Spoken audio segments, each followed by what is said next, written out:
Good morning, Hacksters. It is my favorite day of the week. We have a couple of awesome people all on to view. This is Zalmotek, Alexandra and Constantin, creators who are making all kinds of cool IoT prototyping devices themselves. So you offer this as a service, is this right?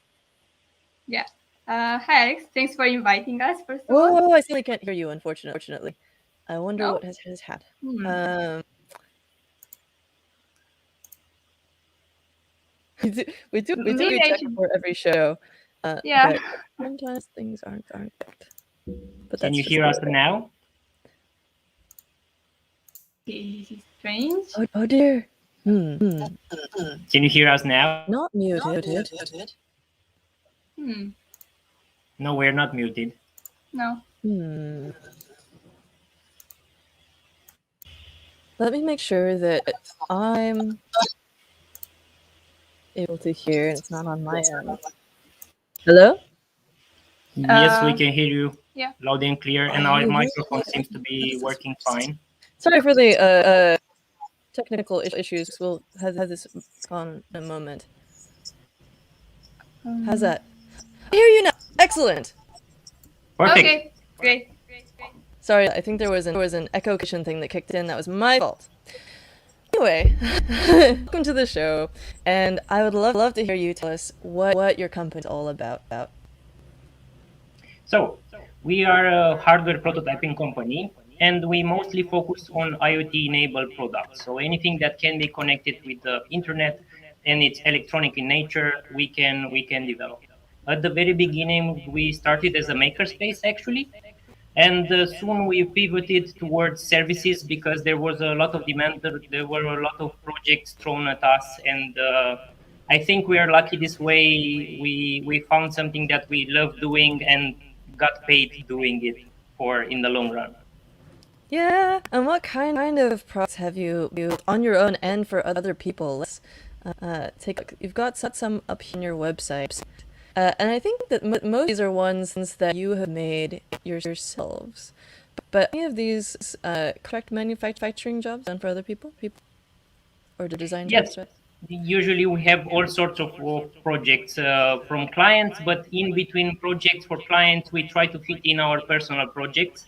When we have time, we try to contribute to the community because that's where we got all our knowledge. Usually we use a lot of open source hardware components and hardware kits in our work and with our services. So any time that we have left, we offer it backwards to the community and try to contribute with our projects.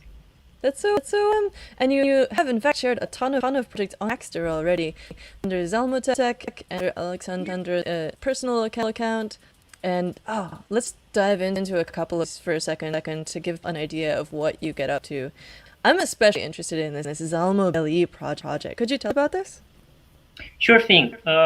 Actually, with Zalmotek, we already built a lot of wearables, and usually with wearables, you need a BLE connection of sorts. And we got so custom of using the Nordic microcontrollers that we wanted some sort of development kit, some sort of basic functionality that we use all the time. Like, okay, battery charging, you need a few buttons, you need a display, and afterwards, based on the project, you need some special functionality like an accelerometer, maybe a heart rate monitor or something else. And with all these new projects, we always needed this basic functionality. And we said, let's build like a dev kit for the basic parts. And since we were basing our work on open source hardware already, we felt the need to share it with everybody else as an open source hardware project. And we are right now in the process of getting all our design files and comment the code and everything else so we can do a full release of the project for anyone that wants to build it themselves afterwards. This is so cool. I would love to build one of these. Can you tell us what kinds of functionalities you've programmed so far? So far we got the buttons working. The display can actually show any kind of user interaction needed, and we already prepared a few functions of displaying images and other little tidbits like notification. we got the battery level in there already. So it's like a boilerplate of sorts that you can afterwards use in your own project if you want to build on top of that. So you have the screen, the buttons, the battery charging, and after that, the sky's the limit. You have also quite a few pins. Anything that was left unused already, the IOs, we exposed them so you could add your custom sensors on top of it. That's so good. We mutton hit by the echo condition again. Let me check that. Sorry. No. Nope. I think we're good. I am going to check the audio because it seems like we're having some issues here. But yeah. So this is a beautiful project. I think it's really exciting. I would love to build stuff on top of this. Can you tell us what kind of power it takes? Sorry. Yeah. I think No, so many technical issues. We will fix this for you in just a second. Now we can Now we hear can you hear well. you loud and clear. Really, it's sort of cutting out. Oh, this is so unfortunate. Oh, I think I heard you typing something. No, we just verified the microphone and it seems to be working Which fine. audio sources, and we'll try and fix this.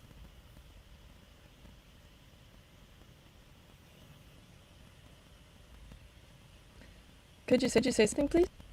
Sure. Yeah, We can thank hear you you. loud and clear. Wait, they seem to have it now. It's a connection thing. Can you hear us now?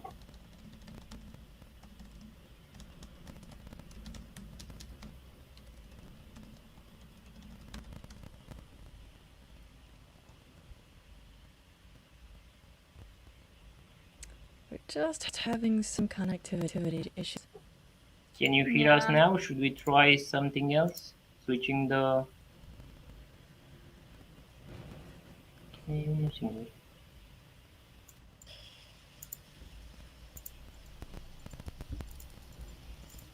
Can you hear us now? I get now. Let's see Okay. about if I can change that end. Okay, I think good. Yes, I think we're good. All right. So, my apologies. I think that was also my fault, but not sure why it is coming up now. But we'll get you online.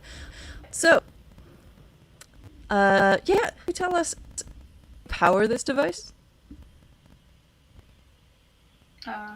Sorry, we didn't get Yeah. your question. Can you tell us how you power the device? Of course. Behind it, we have a lithium polymer battery that is stuck behind the belt of it. And practically, you can choose quite an array. The smaller ones hold about the charge for about 1 day. And if you choose a bigger one, you can end up with 2-3 days. The very nice thing about it is that we use the sharp memory display from Adafruit that actually has quite some low power if you compare it to other OLED displays. So it's very low power, and actually it's good for us for a wearable to hold the charge for more than 1 day. That's cool. I'm pulling this up right now on Ada for Yeah, so it's What a the sharp cool memory thing. display. Yeah. I love that you have the charging circuit built in because as someone who is fairly new to designing like PCBs and things, charging is one of the most challenging parts of designing one of these pieces of hardware. And could you also tell us a Actually, bit? we are building on top of shoulders of giants, so to speak. So we actually took inspiration from Lady Ada's amazing circuit charging that she uses on the Feather ecosystem. So it's using that integrated circuit. That's rad. So, Zalmotek is a pretty cool company name. Could you tell us if it means something or where you got the company name from? Actually, it's a bit of a backstory. We are based in Eastern Europe, in Romania, and Zalmoxes, it's actually the name of a deity from old age, and we combined it with a bit of technology. So yeah, a lot of history up in there. But for foreign people, I don't think it means that much. But for us, it means that we do stuff in here and we try to put it out in the world. Nice. How many people are at your company currently? We are working. So we started as a startup, so to speak, and afterwards we got full-time people, around 5 person coming in each day. But also we are working with an extended developer network, around 50 makers that we pull in when we need for certain projects that we Oh, need their speciality. So we collaborate a lot with makers, and especially right now with remote work and current conditions, we are trying to do as much as possible in this ecosystem. yeah. And what, were you part of a specific makers before, or was it a makers called Zalmotek that then name a company? Zalmotek is the name of the prototyping services company. Initially, the makerspace that we were the first makerspace in Romania Cool. 10 years ago. And from that makerspace, when we had a lot of projects, Zalmotek company started around 6 years ago. And focusing on IoT products, since this was our passion. I was a web developer and passionate about the internet developing software, and also about electronics. And when Internet of Things started up, it just uh, it was very good for me, since it was both of my passions being united in one thing. Yeah. And how about you, Alexandra? How'd you get started? I joined the team a few years ago, so I wasn't here like from the start. But that was also when I discovered my passion for electronics, because I didn't have any prior background about it. So it was really fun for me, because I actually joined a workshop first, and I realized it's actually really interesting. So Well, that was the and the which sort start. of microcontrollers did you both start out on? When I first joined, I didn't even know what Arduino was, so that was also a first for me. And only later on, when I also discovered PCB design and microcontrollers, the easiest choice for me were the AVR microcontrollers, because there's a huge community, and also a lot of resources. So basically, they're very easy to use for beginners, and I really had fun with those. Nice. And what do you use for PC design? Because you've made a lot of really cool PB wearables. Thank you. We use EagleCAD, and actually making them pretty was also pretty challenging at the beginning, because there's no easy way to import images or like vector images in Right. EagleCAD. But yeah, in time I found the right tools, like the right scripts to use, and now I have a pretty good workflow. So I know how to do it well. What's the most challenging part for you? Um, Actually, the design part, because EagleCAD is not actually made for this, so we had to find a workaround for this. So I think that's the most challenging part usually. I think we 'Cause- should add a tutorial for this yeah, part. I was just thinking because it right now. actually everybody asks the same thing every time I post a project. What do they So ask? this is a Yeah, good opportunity about how do you get odd shapes, and yeah, then yeah. in illegal code, and how you get How this to type add of pictures? projects. Yeah. That's right, because up here you say that you use Figma for the visual design, but then the importation process is really tough. Do you use like SVG Shenzhen or some of those SVG to I use SFG to EagleCAD. It's a website. I think I've linked it in most of my tutorials for people to use, and it's actually super easy to use. You just have to scale the image right, and you just upload it there, and it generates a script that you use in Eagle. And it cannot be easier than this. That's awesome. What's your favorite part of the process? Um, I don't know actually, because I enjoy both the design part and the electronics one. So usually I don't have a strict plan. I just see some components that I like or just some image that I think would be cool as a non-electronic device, and I start from that and think of a functionality. And that's the most fun part of the project. And also debugging it because it's challenging, and then you have a certain feeling of accomplishment when it finally works. That's true. Oh man, yeah. And you learn so much in that part of the process where things are sort of going like you're getting these challenges that ordinarily like when things going easily you don't learn things really, but it feels Yeah, I exactly. understand that. Tell us about this project. You've got a number of different wearables, yeah, and this one is really cool. Oh, this was a bit challenging. So I think there was a circuit design competition, and I saw a lot of cool designs from people who make actually really neat designs. But I didn't have any experience with this, but I wanted to try it. So I thought about doing something that I haven't seen before, maybe a wearable, because I'm also interested in this area. So okay, I was like, let's make a tiara.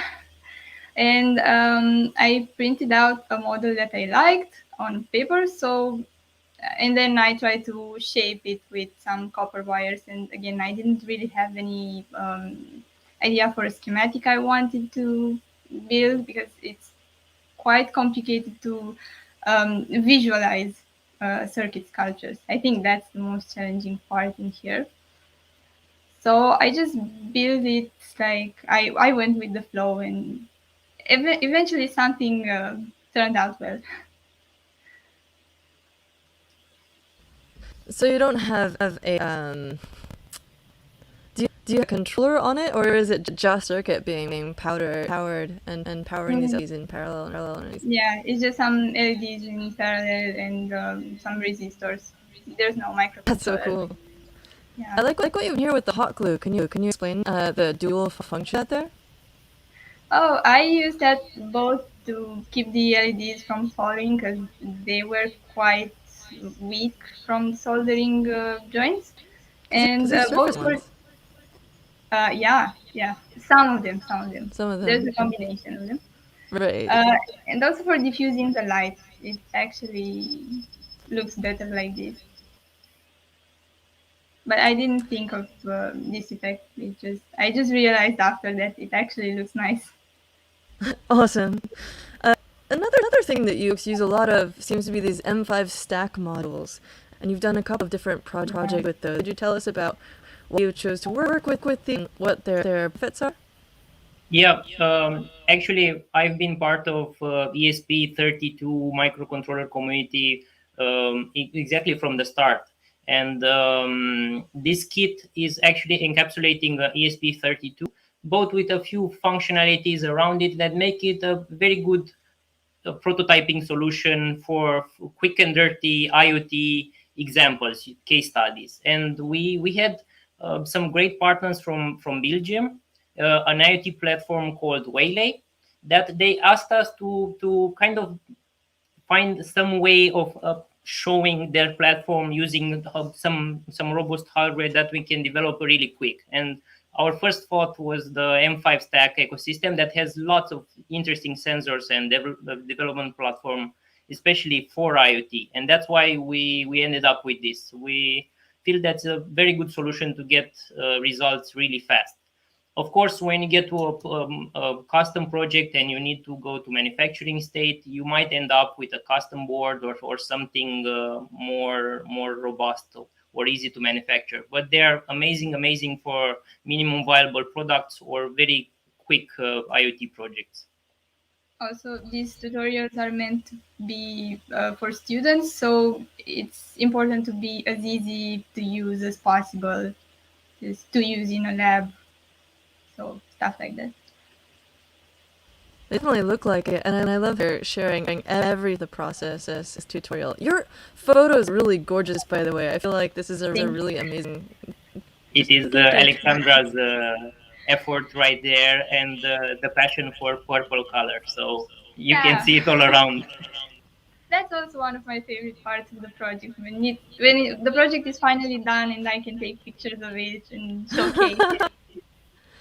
They're really gorgeous, really gorgeous pictures. Like, you look at all of these project pages, and it's just like you make them look so pretty and glowy. And that also helps are often very pretty and glowy. Like, is that Yeah. aesthetic choice of yours? Thank you. So we are 21 minutes in, and some time for technical difficulties. But speaking of prototyping, we are prototyping a new collaboration with Fun, who has sponsored this segment called the SparkFun Rapid Round, which is a lightning round of questions about rapid prototyping. And you have opted in. We're going to ask you as many questions as you can answer in a minute. I'm going to set this up really fast. You're actually the first people to be testing it. I am rapid prototyping it right now. We're going to hit a shot. Are you ready? Okay. Ready. All right. Give me a second. Ready, and we'll go. We have a very piece of hardware for this. I'm going to turn it on. Oh, that's good. A microbit. It is. I love them. So, Yeah, that's also. I'm going to hit the button. Are you ready? Ready. We're counting down 60 seconds. Dealy. There we go. 60 seconds on the clock. All right. So first up, favorite language to program in. C++. Then Python for me. Cool. You can both answer, since Okay. the two of you. What was your biggest manufacturing or design snafu so far? Biggest problem you've run into? Chip shortage. Chip shortage. Oh yeah, we'll talk about that. One component that you'll never use again. We don't hold a grudge. We'll use any component when it gets better. Okay, cool. Favorite real or fictional? Iron Man. Spider-Man for me. Iron Man and Spider-Man. Okay, maybe they have some robots too. Next position hire for your team. Very interesting. I think I don't know, more projects. All right, awesome. And one more. What advice would you give to those starting out with their idea? Be patient and stay motivated. Yeah. Good one. I subscribe. What was that? Be patient and stay motivated. Like, don't give up, basically. Yeah. Okay, so that's the end of our round. How do you stay motivated? Yeah, that's a tough one. Because usually in this field, you stumble across a lot of bugs and things that don't work. So it's very easy to get demotivated. But I think it's important to realize that you want to finish that project, so it's worth it. It's worth all the effort. So I think I usually think about the final result, and that's what motivates me. Yeah, You think same about for me. Keeping your eyes on the goal makes you go forward and get across any challenge. And it's fun. I think it's actually fun. Besides being stressful, it can be stressful and fun at the same time. If it's a personal project, you don't have any deadlines, but maybe when we're talking about client projects, there's a bit more stress. But then when the final result is out there and you're so proud of it, you remember why you did all this work. So it's worth it. Yeah, that feeling amazing. Yeah. You were saying that it is more challenging when you have clients' projects, and for example, with this rapid round thingy, did a few different designs. When you work with clients, do you put them a finished idea at the start and try to produce exactly that thing, or is there some wiggle room where you can sort of adapt the design over time? Because for me, that's the biggest challenge is having, because otherwise you have to have at the very beginning the exact of how it's gonna work, and you can't change things around. How does it work? Yeah, great question, and it's one of the greatest struggle we face across each client. But we just dissect the project in smaller iterations. And what we know from the start is are the constraints and that iteration deliverable. So we know some functionality has to be reached. We work for that. And at the end of that iteration, we draw the conclusions and go to the next iteration that has other goals. And we are very transparent with the client according to this. We do ballpark estimates of what we should get and what timeline. And throughout all these years, it was a good solution to go from iteration to iteration and get up from the first prototype to the second iteration, a third iteration, and so on until you get to the manufacturing part and end up with a complete solution. And which parts do you're designing for manufacturing? Do you also send off the designs to the different manufacturers? It depends from project to project. Some clients come up to us only for the designs. Others, they have a hardware module already chosen, so they only need firmware or integration with a IoT service. We can provide all of these services. We can choose the parts that needed to be. We can design custom PCBs if they are needed, offer firmware on top of that, integrate with IoT solutions.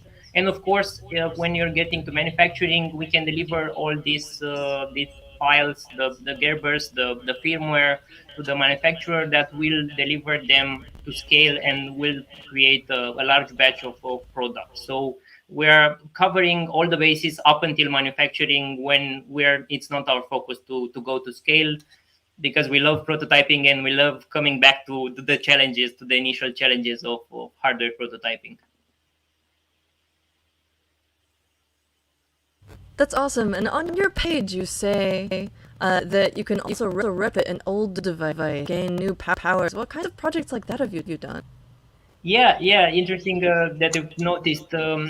Some clients come up with older appliances, and usually this happened with industry, with people from the industry when they have a production line, and it doesn't make sense for them to put it to waste, to get it out of the line. So, but they do need features like monitoring, dashboards, all the IoT interesting stuff that is happening. So. They come up with this challenge, so we have to work with older devices that we have to retrofit and get to work with the new technology. So in this we do a sort of hybrid. We add up the IoT modules or whatever we need to gather the data, so it matches the newer devices. So at the end of the day, you are getting a smart device that was not initially thought as a smart device, but actually worth coming to this solution. That's fascinating. So it actually helps keep trash out of the ecosystem as well, and helps make sure that you're using resources responsibly. I love that. Yeah, totally. You mentioned that you sort of go by iterations. You start out with a sort of ballpark estimate of the cost timeline and what kind of deliverables you'll be able to create, and then you iterate. And I love this. You revise every iteration. What kinds of timelines do you usually expect? Obviously, it depends on the product, but could you walk us through maybe a project that you did and how that went and what the time frame was like? Sure, it varies wildly. I think from a few days, if it's something that it's just a simple design or a very basic proof of concept, and up to a point, let's say 1 year, our longest project, we created a prototype for a recycling company that was sorting based on the metal or plastic or what the material of the recycling bottles would be. So that prototype ended up being 1 year and a bit. And of course, it's not we give an estimate and after we appear after 1 year with the prototype. It was a constant communication with the client and through the iteration, the smaller iteration that we're part of.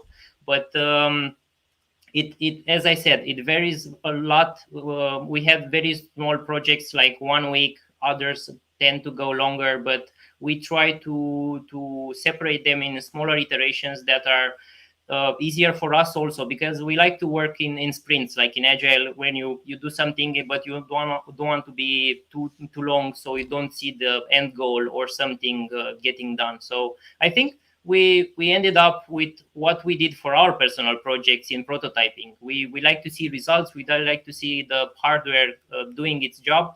So we moved this into the client space and offered the same services that we are doing as a maker. It's really cool. Sorry, I'm juggling mic now to make sure it's good.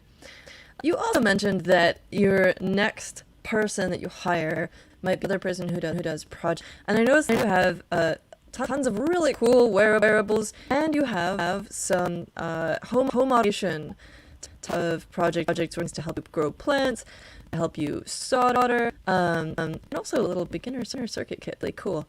But would you? I'm guessing if you'd be trying to branch out into other topics, like for example robotics, or maybe, I don't know, smart cities, smart vehicles, or something. Sure. Actually, right now we are having a client that deals with cybersecurity. So it's another interesting area for us, and we are doing a hardware-based solution for them. And this project, and Alexandra has a little sample. I have a really interesting component here. Like, I will first show it to you, and if you can guess what it is, then it's perfect. But if not, I will tell you. I just need to figure out how Focus to. it. Yeah. No. Is it this one that's on our website by chance? Yeah, It's, yeah, okay. Yeah, I shiny think yes. it's focused now. Yeah, it's Yeah. this one. So Let's see. Do you have any idea what that could be? So when I saw this on the website, I assumed that it was like a something for like a stencil for light cured devices. So for example, if you're create a PCB, sort of put this on top of the thing, and shine UV light on top of it, and then it would cure selectively, and then show away what was there for like making PCBs. But can you tell me again, what was this client doing? Security? yes, Yeah, cybersecurity, but yeah, hardware based. So I think we can Hardware-based reveal a bit of security. the mystery. And, yeah, yeah.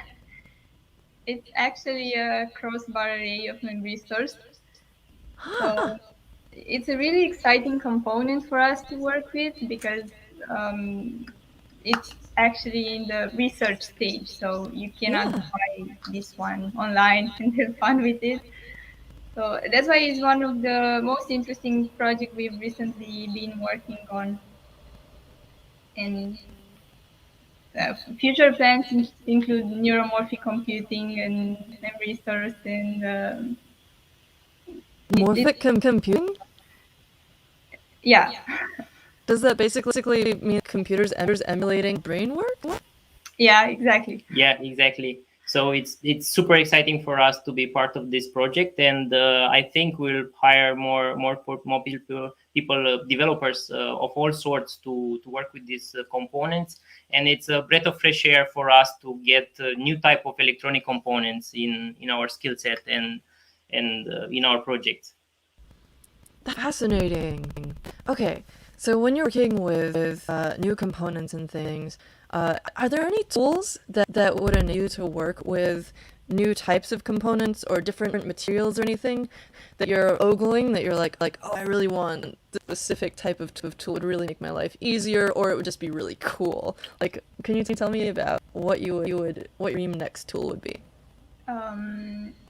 Recently, actually, the tools we've been using most are mini soldering iron and mini hot plate, and they've been really useful because most of the projects we're doing are about that size.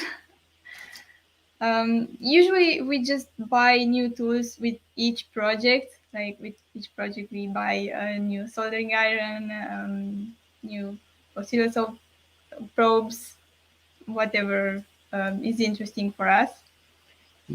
Yeah, so basically, we with the neuromorphic computing and the tools and their precision, the level of precision that is needed is super important. So they are super expensive and hard to come by, and of course we have to justify this as a cost. So we try to invest as much as possible and try to gain in experience and knowledge in this area. So miniaturization will actually drive forth. So we're building a pick and place that is specifically designed for this type of components, and we're kind of branching between buying the product or actually trying to build a custom tool ourselves.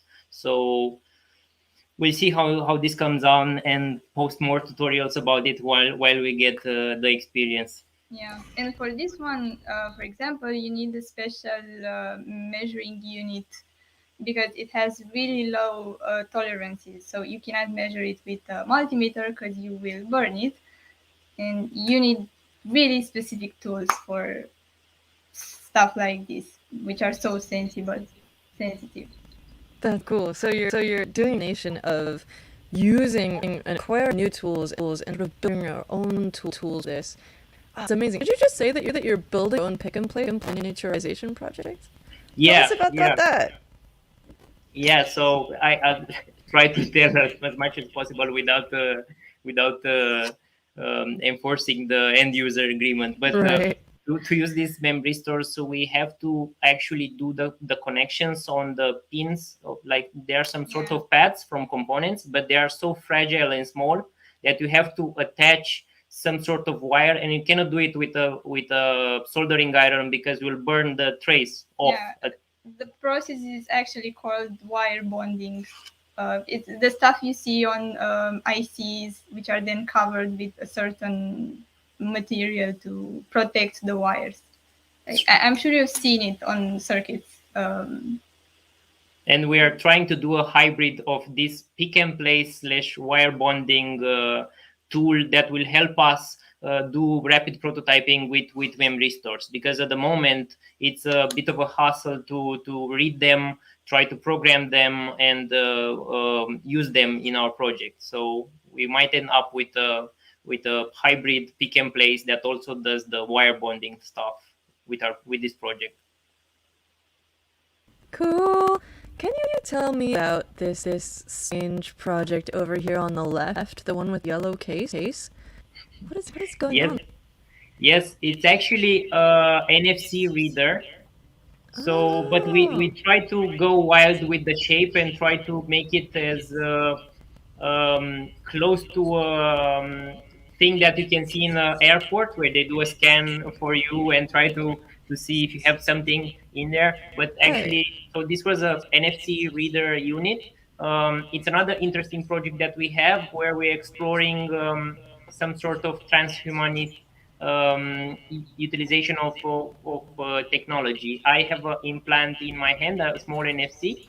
There are quite a few around the internet as well. A lot of people Yeah. get its NFCs, and to work with this and create prototypes for rapid access through areas and just explore what's possible with this technology. We have built this device that will allow us to scan them, identify them, reprogram the NFCs that we have embedded in our bodies or other places. So what you can see there is the first prototype, and right now we're actually planning to do a short tutorial about it, and because we have used open source hardware kits for it, so it's only fair to share it with the community and show what it can do, and maybe others that like the design can also build it for them. That's so cool. It's very sort of cyberpunk, and you've also got other. You're working on a security project right now. Obviously, you've also got so interesting chibi deck will payload for pen testing. Yes, yeah, it's we totally love cyberpunk and this vibe, so we try to infuse it in our project. So these are, I think, it's another one of my personal projects. It was just some project for pen testing, and for a client initially, and after that I built my own spin-off of it. And of course I had to make it portable. I think it uses a Kinsey and acts as a keyboard, so we can put files that you can deploy directly from that and do stress testing or pen testing on devices. It might come in handy with the cybersecurity project soon. Yeah. as well. You've got tons of other cool projects here rolling down on your website. You've got retail type smart devices. You've got an automatic crypto trader. Does that have a specific cryptocurrency associated with it, or could you do it with any like Bitcoin, Ethereum, Dogecoin, and It was the rage of 220, so to speak. It's an older project, but yeah, you can actually set it up with any currency that you could try with. And speaking of cyberpunk, this emergency phone looks incredibly cyberpunk. Is this laser cut and stack, or is it like embed Yeah. resin? Yeah, Or yeah, what's on yeah, there? yeah, yeah. It's actually a very old project. It has an Arduino, a small LED, and it's laser cut in layers of plexiglass, and it has some LEDs that, when light up, they was just shining through the exposure. Ooh, So we should put more pictures of it on the website as well. absolutely. That would look awesome, I bet. Uh, you see fans of Adafruit components. Are you using their phone module in there, or is it something else? Yeah. No, it's exactly the Funa module, and I think it was a smaller Arduino and the screen and some buttons that you could press for emergency cases and other features. That's so cool. Weird phones. Uh, so supposing that I were a billionaire and I came to you and I was like, love your work. You do amazing things. Build me something that will be like your masterpiece, or like what are you are most excited about, and I have like I'll throw at you whatever you need to make it. What kind of thing would you build, or and you can make Hmm. one for yourself as well. Let's I, do I that. think we can answer each of our own answers to Yeah. this one, and while Alexandra thinks about it, as you can see from my project, I'm very excited about transhumanism and the combination of technology with the human body. So anything that could allow me to become a better cyborg, because according to the self definition, I already am, since I have the implant in my hand. Uh, Yeah. I would totally be up for it, and that's why I'm trying to attract projects that are involving just combination of the human body and technology. So that was an easy one for me because I have dreamed about this so all these Yeah. years.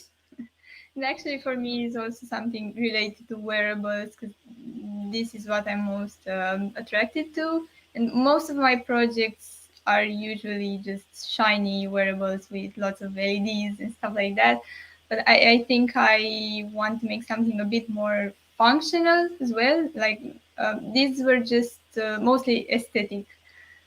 Um, but yeah, wearables for sure.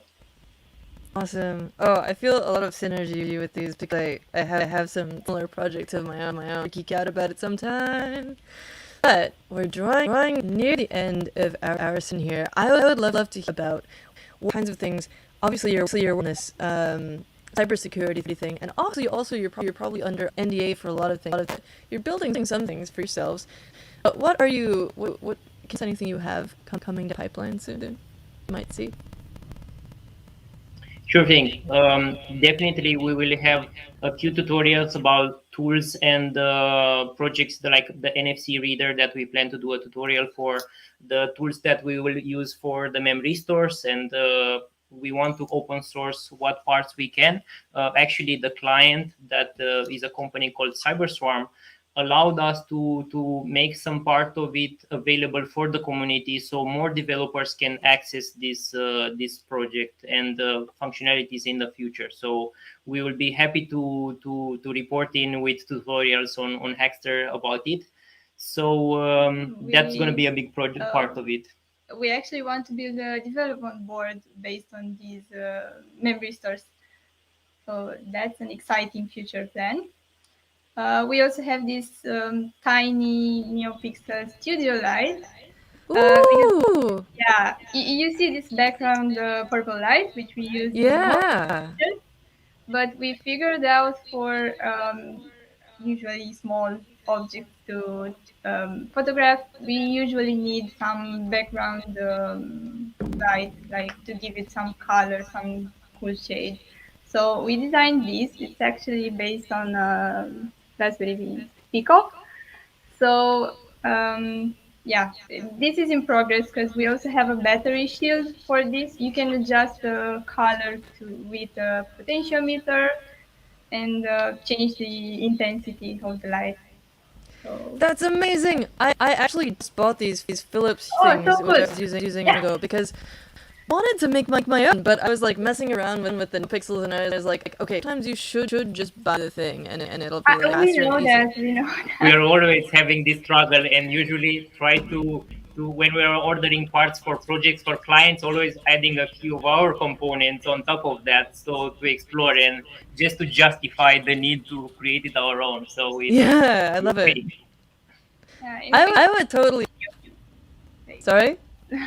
we could have many of these. Like I have one, a red one or a blue one, and have different shades. It will look even cool, even on a face or something. And those are much smaller, and they probably Yeah, are lower power than these as well. These have to be plugged to an AC outlet, and you have to have hooked up your Wi-Fi, which like I know I'm just yeah. complaining about my studio right now. They're awesome, but you know, it could be so much simpler and be DIY. And so if you publish that, it absolutely makes that would be awesome. And then I bring it with me. If I had to go to like a hotel or sometimes I do remote videos, and I don't want to have to like you have to have a base station to connect these two. You can't just bring it with you. The amazing project. I love it. yeah, we'll definitely make it open source. So yeah, Ah. Oh, that's so we'll exciting to me. post it when it's ready. Oh, what else you like to drop in there before we up? First, let's look at where people follow you. So, Zalmotek.com. There's Zalmotek on Instagram. Of course, Zalmotek on Hacker. And then also, Alexandra, you have your own pages on these platforms, which we'll link below. And Constantin, you also have your own account that is linked on some of the projects as well. Yeah. Here we go. Yeah. So people can follow you as well. And if you have Twitter, we can drop that links as well. Should people watch out, and what's the best way for people to keep up to date with what you're doing? I think our website and the Hackster account is just great, because that's where on our website it will be clients projects, and on Hackster whatever you can share with the community, and in there they will find links to our social and everything in between that they Yeah, can. they could follow us on Instagram as well because we try to post there a bit more often than we do on Hackster. Yeah, you don't always have like a full complete project post, so Yeah, I love just being able to. snapshots in between. Exactly. Plus, it's a place to watch for people's prototypes, because sometimes you just share the like final project. It has to be pretty and it has to be nice and it has to have the code and everything. But like just for work progress. Great. Oh, thank you so much for joining us. I've been watching your project, Sandra, for ages, and I just found out about Zalmotek while I was looking for what kind of things that you, and I've been seeing them come up on Hackster. It's so exciting to finally get to talk to you and highlight your stuff. Everyone, thank you for joining us, and follow Zalmotek on all the places. You can find the links in the description below. Thank you, and have an awesome Come back anytime. Have an awesome rest of your day. Yeah. And we'll see you soon. Thank you so much for inviting us. It was good to talk to you.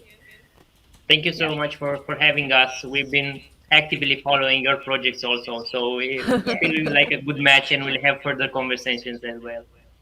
We should collaborate. All this trends. Yeah. I have one last question. I forgot. On the Zalmotek Insta page, there is a cat. Have you thought about what about like feline is? Have you thought about any projects for your cat? Yeah, we have a pet feeder in there actually. Oh, you do. That's We do. It's one of our tutorials on collaboration with Whale.io. cool. It's a remote control pet feeder that also stores the data in the cloud. That's our, let's say, work cat. It's actually just a stray cat we usually feed. So, but she was very collaborative with this project. What is the cat's name? We name her Little Pie, but it's in Romanian. But Little Pie is the translation. Wait, what is it in Romanian? Uh, Plăcintuță. That's adorable. If you were a cat and you wanted to be an augmented cat, what would you make for yourself? Yeah, it would be a totally cyber cat Cyber cat. soon with all this project. Yeah. Amazing. Thank you again for joining us. I do want to know the real deals. Thank Alright, you one more so question. much for the opportunity. Is your logo this cat? No, but it does look like it. Close. Our logo, it was the original idea was to be like a wolf or a fox, but it was a very style, a very simple style SVG because we wanted to put it on PCBs. So that was an important factor for us. So that's why we ended up with this geometric shape of a wolf fox. But our cat falls right in this category because she kind of looks like the logo itself. Yeah, it's abstract. It could be either one. All right. Yeah. Thank you so much for answering all my questions about your hat, and again for joining. Everyone, we'll see you soon, and have an awesome rest of your day. Thank you